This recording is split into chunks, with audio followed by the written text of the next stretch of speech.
Muy buenos días. La bendición de Dios repose de una manera especial sobre su vida.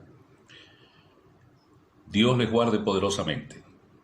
Dios ha puesto en mi corazón compartir con ustedes una serie de enseñanzas que tienen que ver con las características que deben reunir los predicadores y maestros de este tiempo. ¿Por qué de este tiempo? Porque estamos viviendo un tiempo donde se hace necesario que la palabra de Dios corra y sea glorificada, como lo dijera el apóstol Pablo.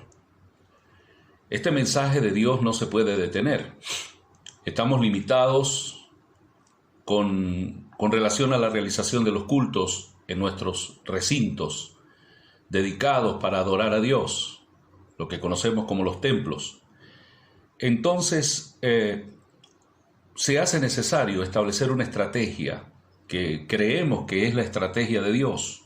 La Biblia dice que cuando se desató la persecución en Jerusalén, allá en el libro de los Hechos, dice la Escritura que, excepto los apóstoles, pero el resto de todos los creyentes fueron dispersados, y donde quiera que iban, dispersados a causa de la persecución por la causa de Cristo, donde quiera que iban, llevaban el mensaje de Dios.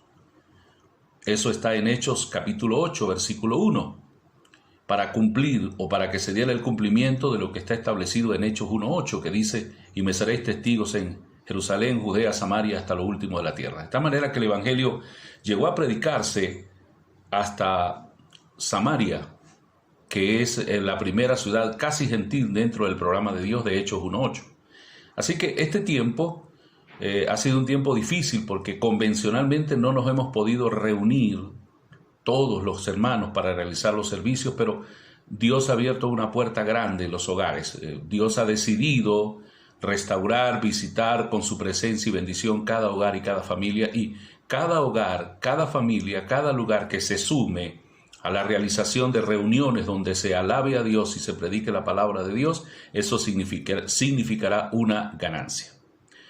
Pero es importante no solamente los lugares, son importantes también los obreros, los hombres y mujeres dispuestos, preparados en las manos de Dios para hacer este trabajo. Esto los llamamos evangelistas, la Biblia los llama maestros y englobando los llamamos predicadores. En base a esta necesidad que existe de obreros en la mies del Señor, nos hemos inspirado en el libro de los Hechos. En el capítulo 18, versículo 24, nos habla de un hombre llamado Apolos, un nombre griego. Hemos oído el dios Apolos de la mitología, pero nada que ver. Sencillamente este hermano tenía ese nombre por ser griego. Dice que llegó a Éfeso un judío llamado Apolos, natural de Alejandría.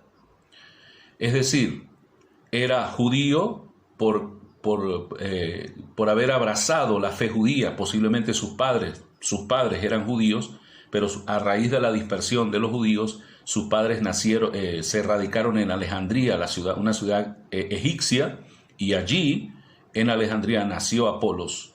Pero Apolos, óigase bien, Apolos fue formado en el Señor y conoció a Jesucristo. La Biblia dice o nos da a entender de que fue un creyente en el mensaje que predicó el apóstol Juan.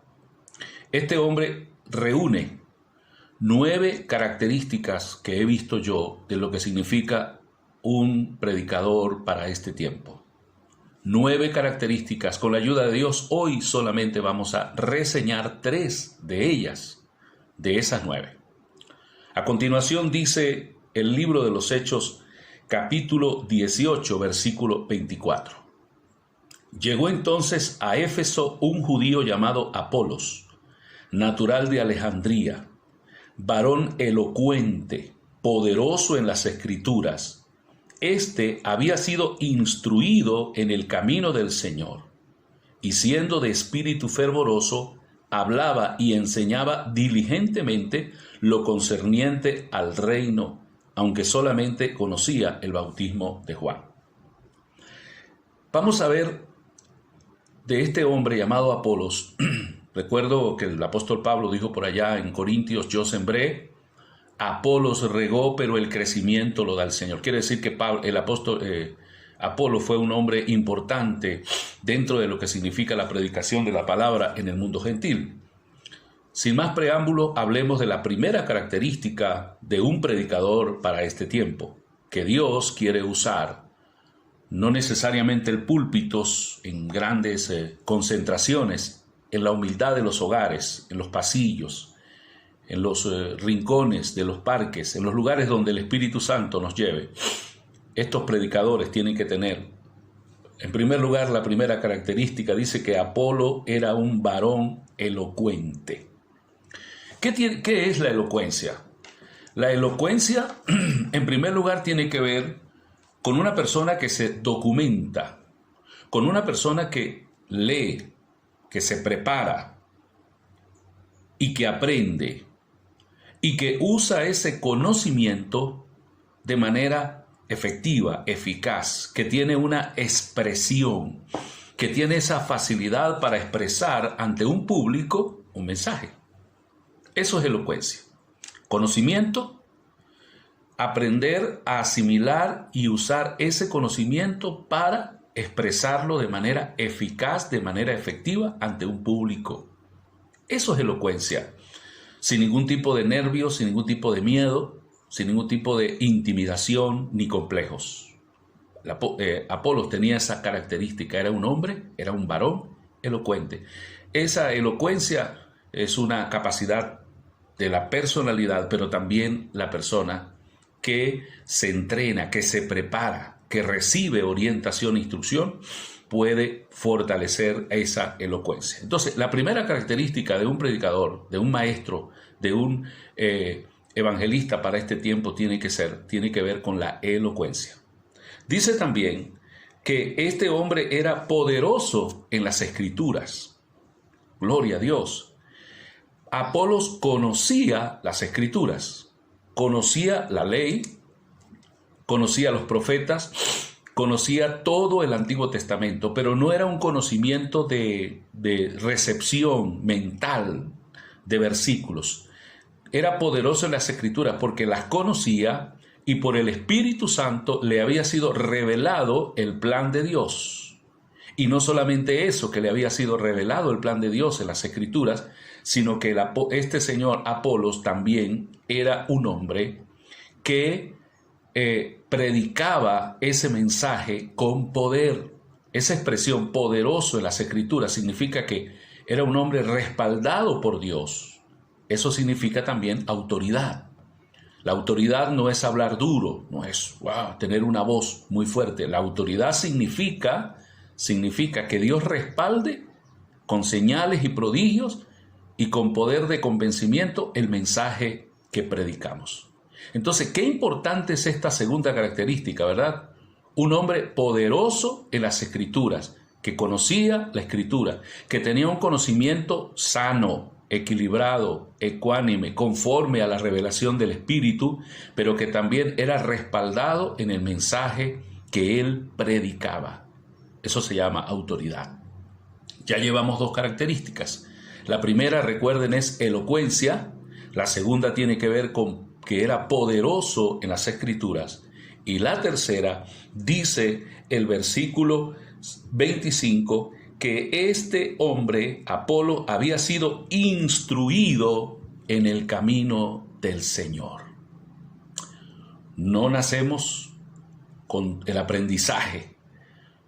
Nuestra vida cristiana tiene que ser una vida de crecimiento. Somos niños al creer en Cristo y en la medida que va pasando el tiempo vamos recibiendo esa leche espiritual y ya comenzamos a asimilar el alimento sólido y podemos entonces recibir el conocimiento más necesario, más complejo para poder madurar nuestra vida cristiana y llevar el mensaje a los niveles que el Señor nos mande. Mateo 28, 19 nos habla del discipulado. El hacer discípulos significa ganar a una persona para Cristo, significa formarlo en la fe cristiana, bautizarlo, enseñarle el conocimiento elemental de la palabra, pero también si esa persona tiene un llamado como el que tenía Apolos tenía un llamamiento a maestro y a evangelista, a predicador, esa persona tiene que ser formado en un nivel ministerial. El apóstol Pablo fue un hombre entregado no solamente a la predicación a los gentiles, sino también a formar hombres para el ministerio. Formó a Timoteo, formó a Tito y a muchos otros. Dios no solamente a nosotros los pastores nos ha llamado a pastorear una grey, sino también a formar hombres. El apóstol Pablo lo dijo en Timoteo: esto pues enseña a hombres que sean idóneos para enseñar también a otros.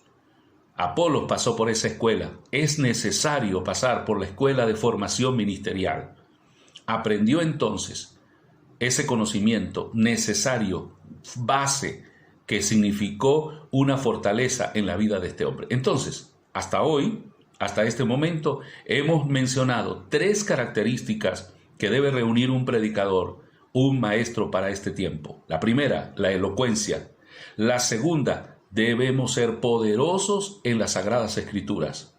Y tercero, debemos ser instruidos. Para poder instruir, debemos ser primero formados.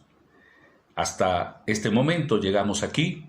Con la ayuda de Dios, mañana continuamos con las características del predicador, del maestro de este tiempo. Puede usted leer en su casa Hechos capítulo 18, versículo 24 al 28. Y allí están las 9 características de las cuales vamos a estar haciendo mención estos días. Dios les bendiga y les guarde. Feliz día.